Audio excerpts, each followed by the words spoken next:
अपने स्वयं के खराब कर्मों और गलत कार्यों का हमें स्वयं भुगतान करना पड़ता है। यह कहानी है एक ब्राह्मण की जो अपने बेटे को बेच देता है।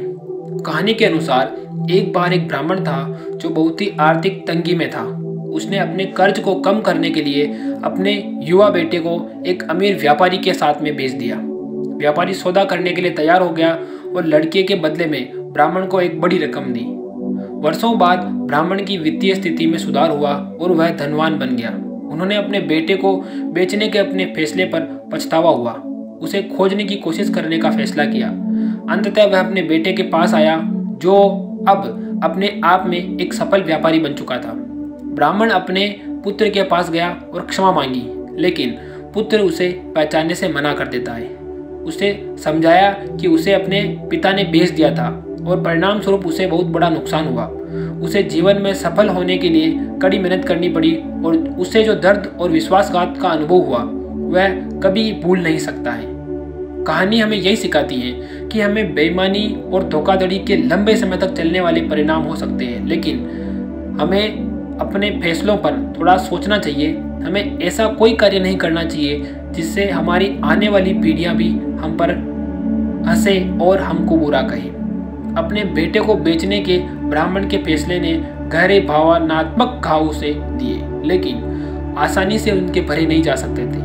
ये कहानी यह सिखाती है कि बेईमानी और धोखाधड़ी के लंबे समय तक चलने वाले परिणाम हो सकते हैं और यह पीढ़ियों तक भी चले, लेकिन अपने बेटे को बेचने के ब्राह्मण के फैसले ने उसे गहरा भावनात्मक घाव दिया जो आसानी से नहीं भरा जा सकता था। जीवन में बेटे की सफलता ने पिता के कार्यों के परिणाम स्वरूप उसके द्वारा अनुभव किए गए दर्द और पीड़ा को नहीं मिटाया। कहानी हमारे कार्यों की जिम्मेदारी लेने और दूसरों के साथ गलत करने पर सुधार करने का महत्व पर प्रकाश डालती है। ब्राह्मण को अपनी गलती की गंभीरता का एहसास हुआ। उसने सुधार करने की कोशिश की, लेकिन जो नुकसान हुआ था उसे ठीक करने में बहुत देरी हो चुकी थी। और बेईमानी के खतरों और अखंडता और करुणा के साथ कार्य करने के महत्व के बारे में यह कहानी हमको सतर्क करती है। हमें जीवन में ऐसा कोई भी कार्य नहीं करना चाहिए जिससे आने वाली पीढ़ियां हम पर थूके और हमारे बारे में बुरा कहें। हमें जीवन में जो भी फैसला लेते हैं उसे एक बार सोच विचार करके लेना चाहिए, क्योंकि हमें ऐसा कोई फैसला नहीं लेना है जिससे बाद में आने वाले लोग या वर्तमान में जो लोग हैं हम पर हंसे।